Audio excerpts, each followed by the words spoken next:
Okay, let's jump right into the show. So obviously Lamar Jackson and Patrick Mahomes are two of the best quarterbacks in all of football. Not just two of the best young quarterbacks in the entire NFL, two of the best quarterbacks in the National Football League, point blank period, in my opinion, okay? Lamar Jackson obviously won the NFL MVP last year in 2019.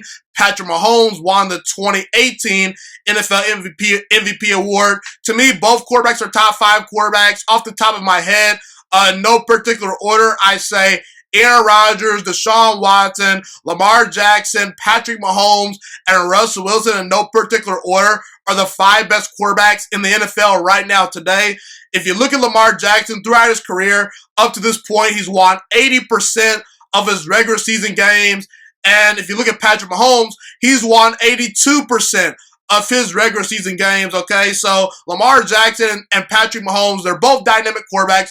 Both have a bright future in the National Football League. However, in the offseason, there was a list made by the NFL Network. And by the way, I have a lot of respect for all the people over at NFL Network, not trying to, stir up any controversy here. But on that list, Lamar Jackson, and by the way, this was a list that was, made by the NFL players. So the NFL Network, they do annual list where they, ask a lot of different NFL players who they believe are the top 10 players in the game of football, and they add the votes up and they put together a top 100 list of the best NFL players. And Lamar Jackson was voted on by his peers as the best player in the entire NFL. He was number 1, and Patrick Mahomes ranked number 4 on that list. And by the way, at the time, I said that was ridiculous. I laughed at it, and I said, listen, when you even just watch Patrick Mahomes throw the football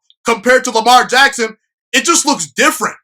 Outside of Aaron Rodgers, there's not a quarterback in the NFL that makes playing the quarterback position look more easy than Patrick Mahomes. Lamar Jackson, not so much. At times his accuracy can be hit and miss. At times his deep ball is not the greatest, And I've always said, you cannot be the best player in your sport, or you can't be the best quarterback in the entire NFL without having a single playoff victory. And if you cannot elevate under pressure with the chips on the line in the highest leverage moments, I don't consider you elite at your position. And Lamar Jackson, he's great. He's the top 5 quarterback. But I don't consider Lamar Jackson to be an elite quarterback right now today. He has not earned those stripes. Heck, for what it's worth, a guy like Deshaun Watson has won a playoff game up to this point. How come Lamar Jackson hasn't won a playoff game? He's had good rosters. He's had good offensive lines. He's had good running backs. He's had a good coaching staff. He's had a good defense behind him. He's had above average weapons to throw to.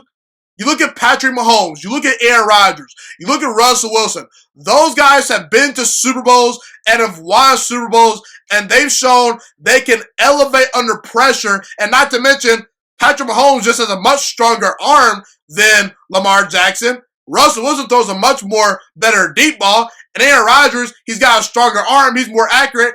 Aaron Rodgers can do more with less. I think Lamar Jackson is the type of quarterback that needs a strong running game, that needs to be on script. He's not great when trailing from behind. That's been proven, people. When Lamar Jackson falls behind double digits, he struggles to come back. And I said last year, the gap between Patrick Mahomes and Lamar Jackson was shown in the playoffs. And by the way, I consider Patrick Mahomes to be the best player in the entire NFL, not just at the quarterback position.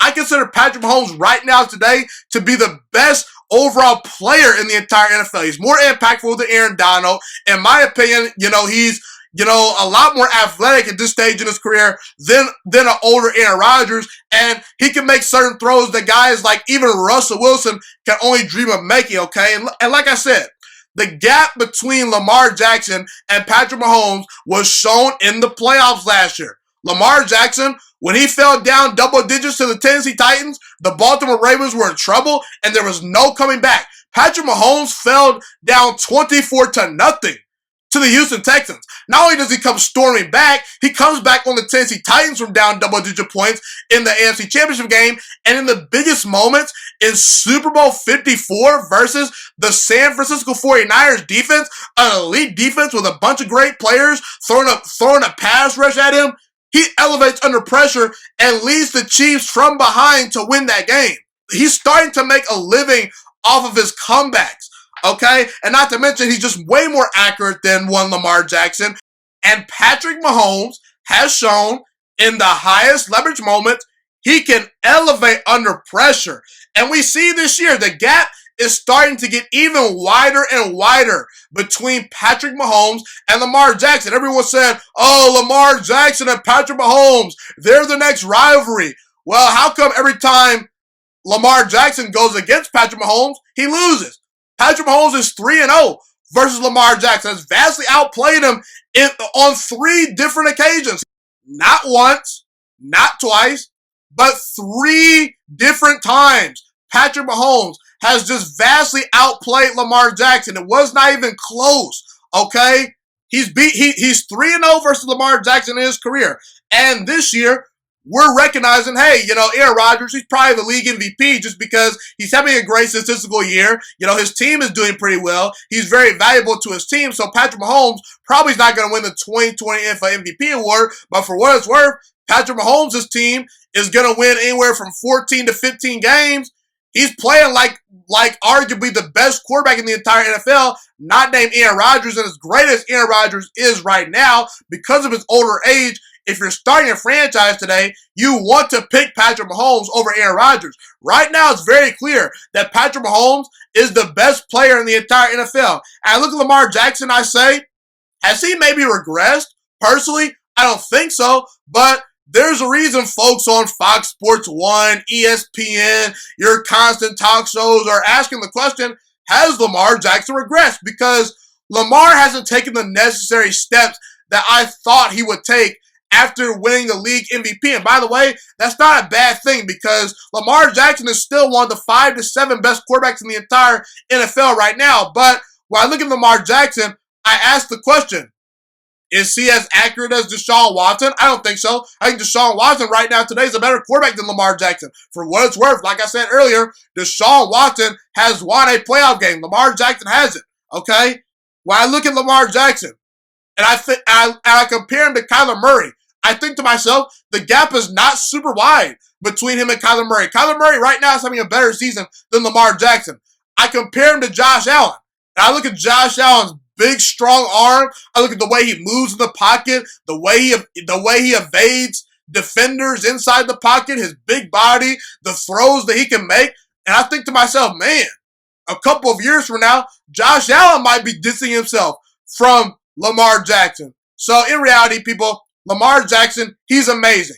And do I expect Lamar Jackson to continue to struggle in the playoffs, year in and year out? No, I don't think that's going to be the case. I believe in Lamar Jackson. I believe Lamar Jackson he's a long-term franchise quarterback. He's dynamic. He's pretty accurate when given time to throw. He throws with a nice touch. He's a super freaky athlete. He's the best, runner of the football at the quarterback position. He's a pretty good thrower. For what it's worth, last year, he led the league in touchdown passes. He had one of the 5 to 7 greatest MVP seasons of all time. I'm on the Lamar Jackson bandwagon. I believe in what Lamar Jackson is doing. However, people, until Lamar Jackson has playoff success, until he has some success in the playoffs, you cannot compare Lamar Jackson to Patrick Mahomes. You cannot compare him to Aaron Rodgers. You cannot compare him to the Russell Wilsons of the world, okay? Until Lamar Jackson shows that he can elevate under pressure in the playoffs, he's not an elite quarterback. I just cannot put him in that category. And I think that a lot of Baltimore Ravens fans, I think a lot of casual NFL fans out there last year, because he won the league MVP, because he was so dynamic, they just want to anoint him to elite status. And I just think that should not be the case. So in reality, people, Lamar Jackson, he's great. He plays for a well-run organization. They're going to continue to put talent around him. I will say, I do hope the Baltimore Ravens trade for a guy like Julio Jones in the offseason, just because I do think that they owe it to Lamar Jackson to get him a legitimate number 1 wide receiver. Okay, but either way you slice it, while I watch Patrick Mahomes and Lamar Jackson play, like I said earlier, the way Patrick Mahomes throws the football, the way it comes out of his hand, the quick release, when you compare it to Lamar Jackson throwing the football, it's not even close. Patrick Mahomes is the better player between him and Lamar Jackson. And until Lamar Jackson has some success in the playoffs, you cannot compare Lamar Jackson to Patrick Mahomes or the other elite quarterbacks out there. That's the reality, people. We must accept it, at least for now. Thank you so much for watching this video today. Please also note that the Juiciest Sports Podcast is not just a YouTube channel. It is available on all podcasting platforms, including Spotify, Google Podcasts, iTunes, and Apple Podcasts. Also, if you enjoyed this video, be sure to like, comment, subscribe, and share this content with all your friends. This podcast is my favorite thing in the entire world right now. It is my passion. And I want more people to listen to this podcast. I really want this podcast to grow. Also, a fun fact about me is that I want to go into the sports broadcasting and media world once I graduate from the University of Toledo, a college in Northern Ohio. I am looking to become one of the next great sports broadcasters and analysts out in the world. And I potentially would like to start my own network if this podcast really truly grows. Or if I fall short of that goal, I would love to work for a big time network like ESPN or Fox Sports 1. I am open to all networks. So if you believe in my dreams and you see or hear my passion through the screen, be sure to tell all your friends about the Juiciest Sports Podcast. Stay motivated, you guys. Have a God bless day, and I'm out.